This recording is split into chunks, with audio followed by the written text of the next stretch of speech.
let's continue with empirical formulas. Empirical formulas are formulas with low whole number ratios.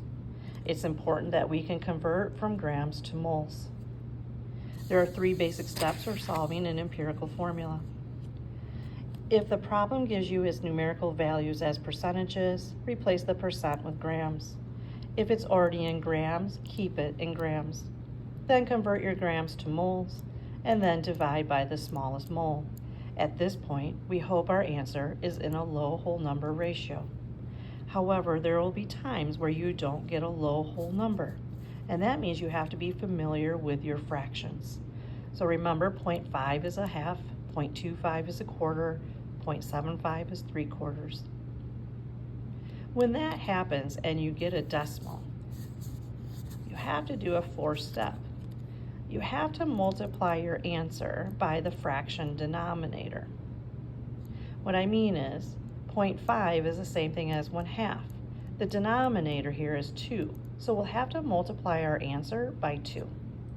If you get 0.25, that's the same thing as a 1/4, so you will have to multiply your answer by 4. If you got 0.667, then your fraction is 2/3, and you'll have to multiply your answer by 3. Let's look at an example.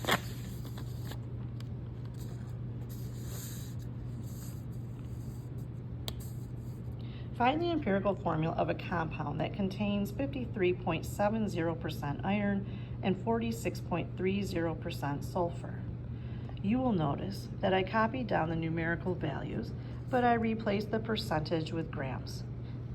Notice the step number 1, if given a percentage, replace it with grams.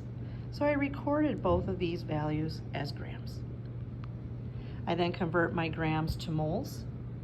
So set up our conversion. If I start with grams, I want to go to mole. That means grams goes in the denominator, so the grams cancel. The mole is always set equal to 1, and I have to look up the mass value of iron.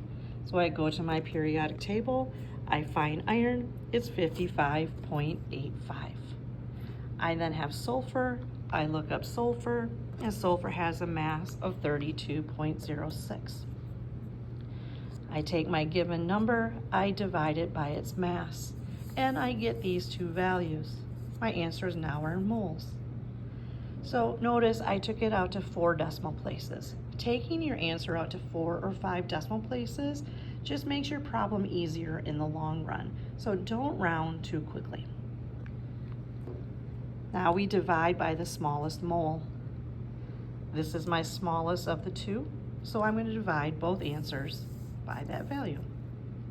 Any number divided by itself is automatically going to be 1. But when I plug this into the calculator, I get 1.5.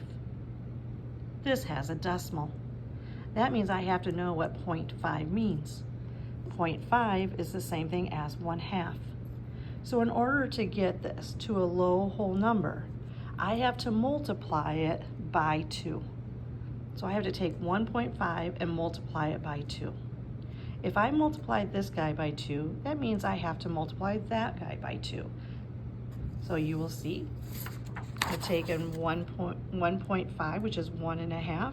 I multiply by the denominator, which is 2. 1.5 times 2 is 3. 1 times 2 is 2. And the order I was given was iron followed by sulfur. My final answer is Fe2S3.